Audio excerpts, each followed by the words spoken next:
एक गांव के पास एक घना जंगल था। उस जंगल में एक छोटा सा पक्षी, जिसे सब गौरैया कहते थे, रहती थी। गौरैया बड़ी मेहनती और समझदार थी। उसने एक नियम बना लिया था, जो भी उसके साथ अच्छा होता वह उसे छोटे सफेद पत्थरों पर लिखती, और जो भी बुरा होता वह काले पत्थरों पर लिखती। हर घटना के लिए वह एक पत्थर चुनकर अपने पंखों से बांध लेती। शुरुआत में उसके पत्थर कम थे। वह खुशी खुशी उड़ती, पेड़ों से गाने गाती और दिन का आनंद लेती। लेकिन जैसे जैसे समय बीतता गया, उसके पंखों से बंधे पत्थरों की संख्या बढ़ती गई। सफेद पत्थर और काले पत्थर दोनों का वजन अब उसे महसूस होने लगा। शुरुआत में उसके पत्थर कम थे। वह खुशी खुशी उड़ती, पेड़ों से गाने गाती और दिन का आनंद लेती। लेकिन जैसे जैसे समय बीतता गया, उसके पंखों से बंधे पत्थरों की संख्या बढ़ती गई। सफेद पत्थर और काले पत्थर दोनों का वजन अब उसे महसूस होने लगा।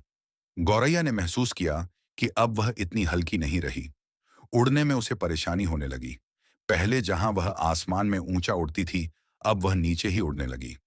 जंगल के जानवरों ने उसे देखा और उसे पूछा, गौरैया, तुम इतनी धीमी क्यों हो गई हो? वह मुस्कुराकर कहती, मेरे अनुभवों का बोझ है। ये मेरी यादें हैं। मैं इन्हें छोड़ नहीं सकती। एक दिन वह नदी के किनारे आराम कर रही थी। वहां एक बूढ़ा कछुआ रहता था, जो जंगल का सबसे समझदार प्राणी माना जाता था। कछुए ने गौरैया से पूछा, ये सब पत्थर क्यों बांध रखे हैं? गौरैया ने कहा, ये मेरी जिंदगी के अनुभव हैं। मैंने हर अच्छे और बुरे पल को इन पत्थरों पर लिखा है, ताकि मैं कभी उन्हें भूल न सकूं। कछुआ मुस्कुराया और बोला, तुम्हें लगता है कि ये अनुभव तुम्हें मजबूत बना रहे हैं, लेकिन सच तो ये है कि ये तुम्हें पीछे खींच रहे हैं।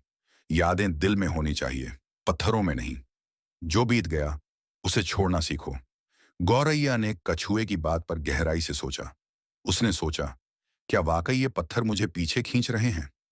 अगले दिन गौरैया नदी के किनारे गई और एक एक करके सभी पत्थरों को खोलकर नदी में बहाने लगी। उसने सोचा, मेरी खुशियां मेरे दिल में हैं और दुख मेरे सबक बन चुके हैं। अब मुझे इन पत्थरों की जरूरत नहीं। जब सारे पत्थर बह गए, गौरैया ने हल्कापन महसूस किया। उसने पहली बार फिर से अपनी पंखों को पूरी तरह फैलाया और आसमान में ऊंचा उड़ने लगी। अब वह पहले से ज्यादा आजाद और खुश महसूस कर रही थी। दोस्त, तो हमारी जिंदगी में अच्छे और बुरे पल दोनों आते हैं। इन्हें सीख के रूप में याद रखना चाहिए, न कि बोझ के रूप में। जो बीत गया उसे जाने देना ही सच्ची आजादी है। हर दिन एक नई शुरुआत है।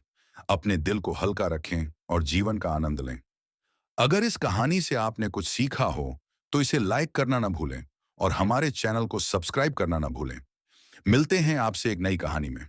खुश रहें और अपना ख्याल रखें। धन्यवाद।